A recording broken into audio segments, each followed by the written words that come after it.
Bonjour à tous les amis, je suis très heureux de vous retrouver pour cette nouvelle vidéo.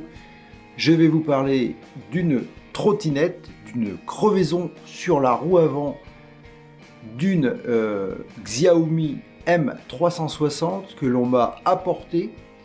Le propriétaire de la machine a tenté désespérément de réparer sa machine. Malheureusement, ça s'est pas très bien passé. Et du coup, il a préféré la donner à MacAventure pour tenter la réparation. Et je vais, dans cette vidéo, vous montrer comment réparer la crevaison sur la roue avant de cette machine. Donc voici la machine. Elle a donc été déjà démontée. La personne qui a fait les travaux a commencé par démonter les caches vis. Malheureusement, il a aussi, par la même occasion, endommagé quelque peu les rétro-réfléchissants. Ici, ils sont complètement, pour ce côté-là, je ne sais pas si je vais arriver à les remettre parce qu'il les a vraiment, vraiment abîmés. Alors que pour les retirer, la façon la plus simple de les retirer, c'est tout simplement de glisser ici une lame de cutter pour écarter légèrement et tirer. Bon là, visiblement, ça a été fait, mais mal, puisque là, ils sont vraiment endommagés, donc ça doit pouvoir se retrouver. Il faut dire que c'est mal fait, parce qu'en fait, c'est vraiment collé, et c'est pas pratique à remettre ensuite. Donc, une fois que les caches ont été dégagées, puisqu'il y a 2 vis d'un côté, 4 de l'autre, une fois que les caches ont été enlevées, il suffit de desserrer les écrous de roue, c'est du 18.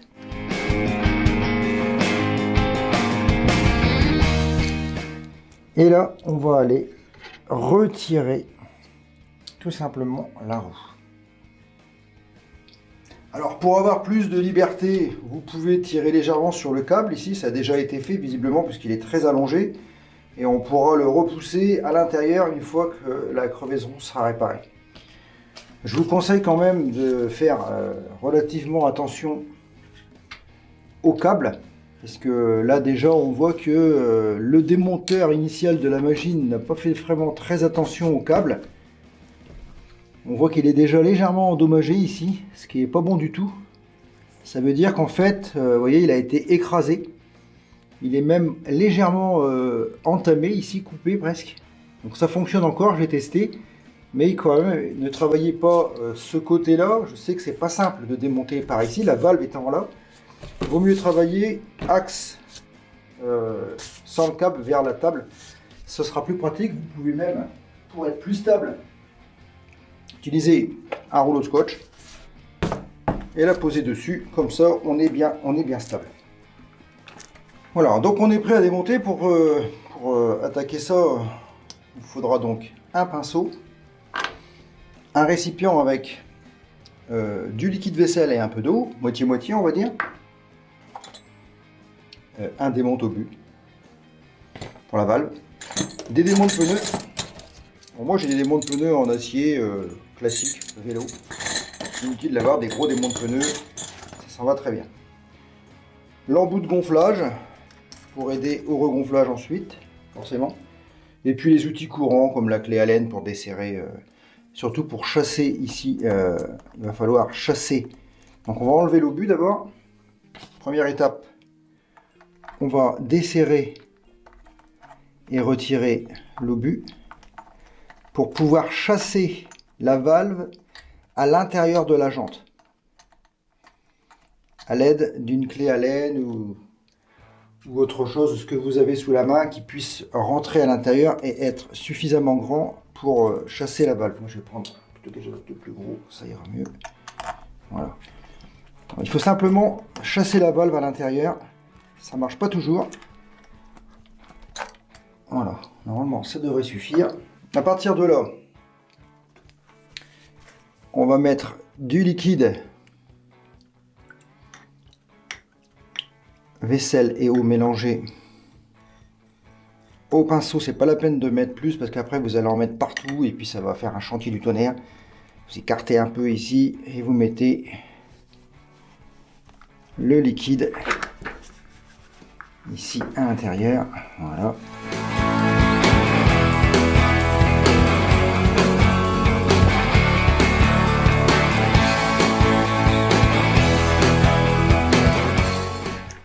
ça va aider au démontage. Alors, pour le démontage,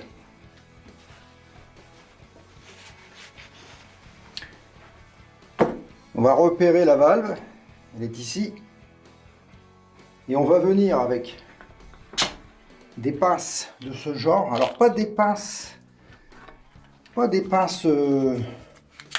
ressort, ça va pas très bien parce que c'est pas assez puissant. Ça pourrait marcher, mais c'est mieux des pinces à blocage. Il n'y a que là, quand elle est bloquée quoi. Donc on va prendre ici la valve et on va venir écraser le pneu à peu près au tiers. Ici, on va bien écraser avec la pince de manière à bien rentrer le pneu à l'intérieur. Alors avec deux pinces CP1, j'en aurais trois, ça aurait été mieux. J'en ai que deux, c'est pour ça que j'ai pris une à ressort pour mettre au milieu. Voilà, je serre ici et je vais mettre la troisième au milieu ici pour finir de bien écraser. C'est pas assez puissant. Voilà, comme ça. Voilà, comme ça. Là, on est bien. À partir de là, on va enfiler le premier démonte pneu ici, juste à côté de la valve. On va en glisser un deuxième à l'opposé.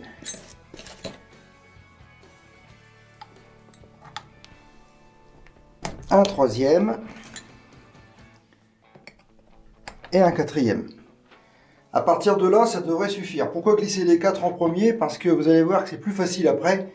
Quand on va commencer à pousser avec le premier, on va tout de suite coincer les autres et automatiquement tout va devenir simple. Vous voyez, ça va tout seul. C'est pas la peine d'avoir des démontes pneus. Vous voyez, une fois, c'est vraiment très simple. Voilà, les démontes pneus. Une fois que le pneu est sorti, c'est simple. Il suffit simplement de continuer à l'écarter à la main. Ça, je vais l'enlever de là parce que je vais le renverser. Donc là, à partir de là, on peut retirer les pinces.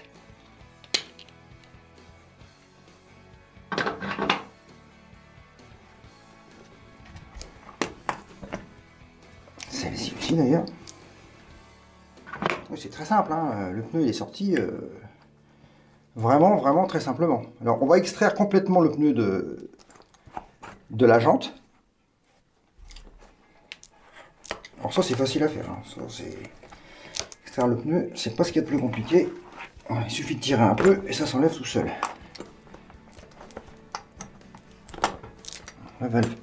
La valve,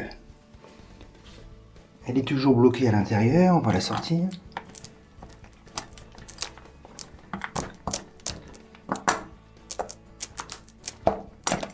Voilà. Vous avez vu avec une clé Allen, tout simplement. Alors maintenant on va pouvoir extraire la chambre à air et regarder ce qui s'y passe.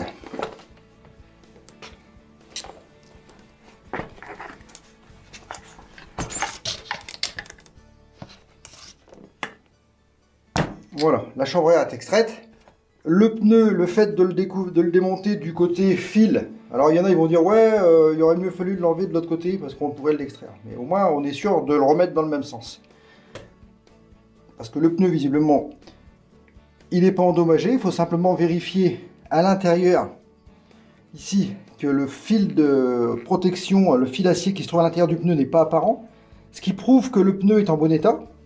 Ça c'est le cas, ici le pneu est vraiment en bon état, hein. J'ai vérifié, il n'y a pas du fil de fer d'acier qui dépasse à l'intérieur et qui pourrait crever la chambre à air, ça c'est bien un truc à vérifier. Et ensuite, on va vérifier maintenant au gonflage la chambre à air, histoire de voir si elle est crevée et à quel endroit.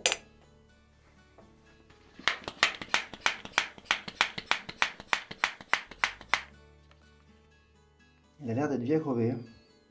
On a déjà un premier trou ici, classique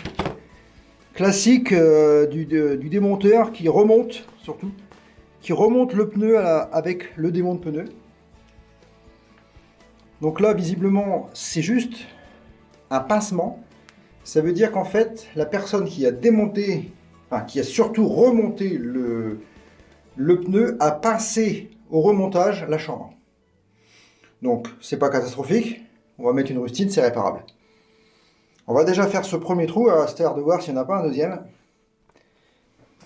Donc, pour la réparation, c'est simple, hein, il faut simplement des rustines. En l'occurrence, on va en mettre une. Je vais prendre cette dimension-là, ça me paraît pas mal pour le trou. J'ai matérialisé ici avec un marqueur, histoire de retrouver exactement où se trouve le trou. Il est ici. On va passer d'abord le papier de verre. On récupère un peu de papier de verre ou le grattoir qui va bien. Bien gratter la surface, ça c'est très très important. Alors, vraiment, faut pas louper cette étape. Il est important de griffer la surface de la chambre pour enlever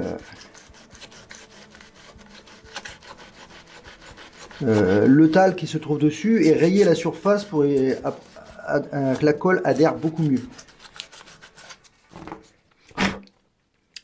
Voilà.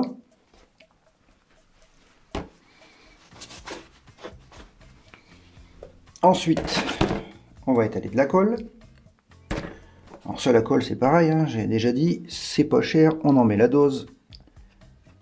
Comme ça, on est sûr de ne pas se tromper.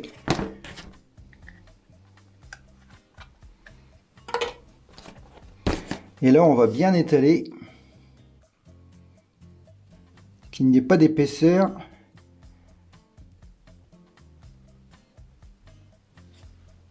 Voilà.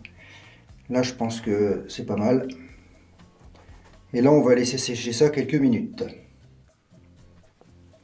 Donc la colle est sèche, on va pouvoir mettre la rustine.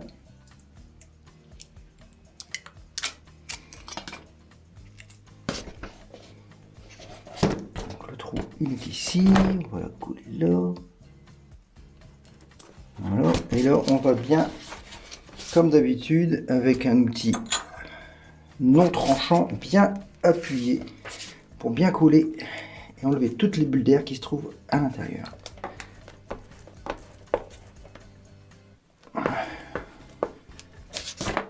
Voilà, normalement ça devrait être bon. On va passer au gonflage, c'est pas la peine d'attendre, c'est instantané.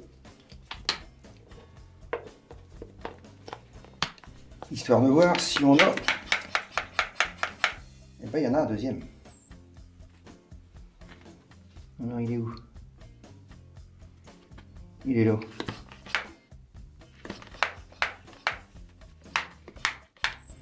Bon bah le gars il a massacré la chambre à air. Il démonte pneu. Alors il y en a un deuxième ici. Il est plus petit mais il y en a un deuxième. Donc je vais mettre une deuxième rustine. Bon et ben finalement au bout du deuxième trou, je me suis quand même décidé à abandonner puisqu'il y en avait encore un troisième, voire un quatrième. Ça veut dire qu'en fait le gars qui a voulu remonter la chambre, il s'est déchaîné avec les démontes pneus et il a complètement anéanti la chambre à air. Donc la chambre à air est complètement HS cette fois, c'est sûr. Donc j'abandonne et je vais mettre donc la chambre à air qu'il m'a donnée.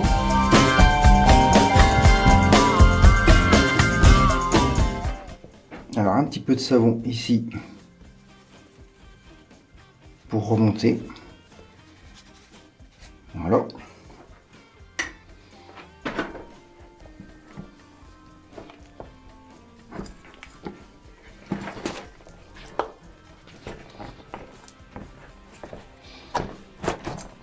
Donc ça rentre tout seul. Je pense que la difficulté va être de mettre la valve dans l'orifice. Alors avec une petite pince crocodile, on devrait pouvoir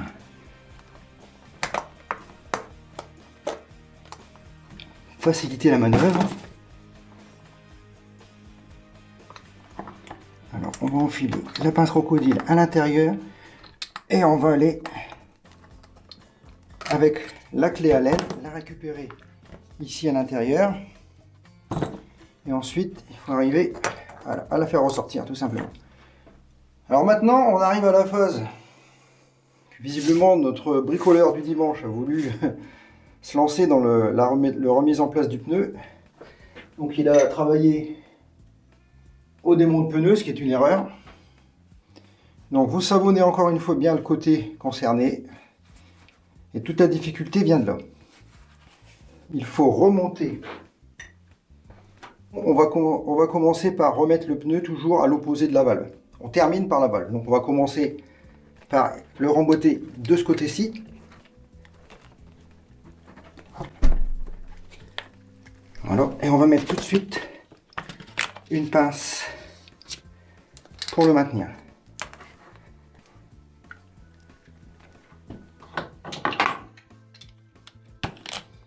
On va mettre une deuxième pince.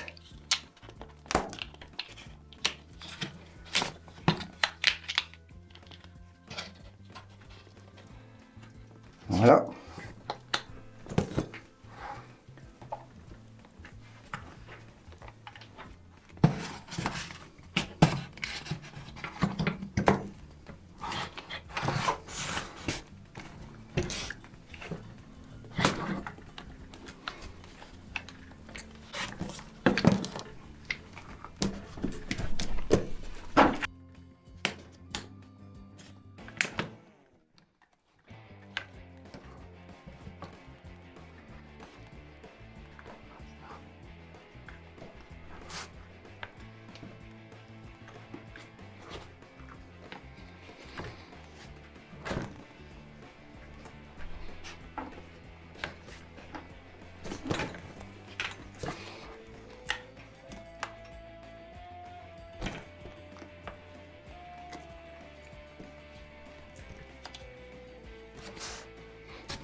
On y est presque. Vous voyez comme quoi c'est compliqué.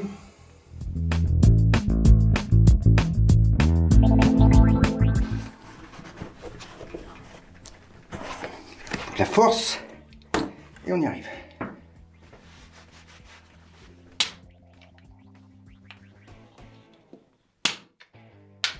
On va remettre avant de refermer, de regonfler trop. On va remettre du savon.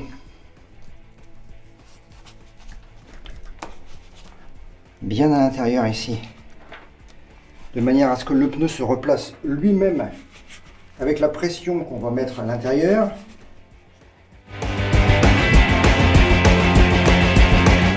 Voilà, ça va aider, vraiment aider à remettre le pneu à sa place.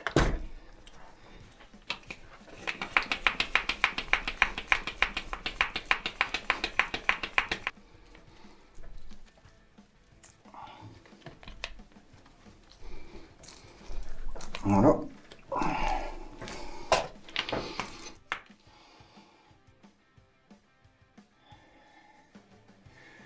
Donc je suis bien, je suis à 50 PSI. Voilà, opération terminée.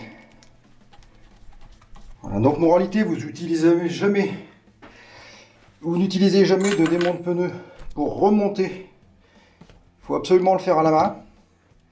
Sinon, vous risquez d'endommager votre chambre à air, ce qui a été le cas. Et du coup, malheureusement, il faut changer la chambre. Voilà, plus qu'à remonter la roue sur la machine et c'est terminé.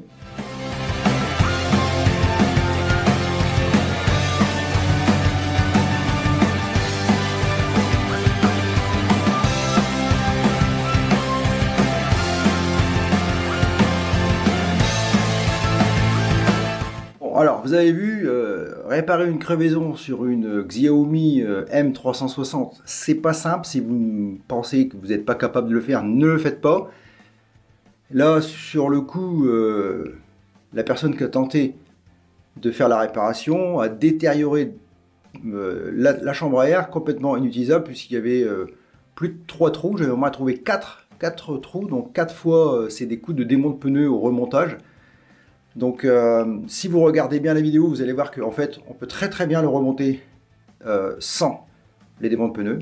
Et là ça fonctionne. Voilà, j'espère que J'espère que cette vidéo vous a plu, j'espère que je n'ai pas été trop ennuyeux. Et si ce n'est pas fait, vous pouvez toujours vous abonner, ça me fera plaisir. Et également mettre un like si la vidéo vous a plu.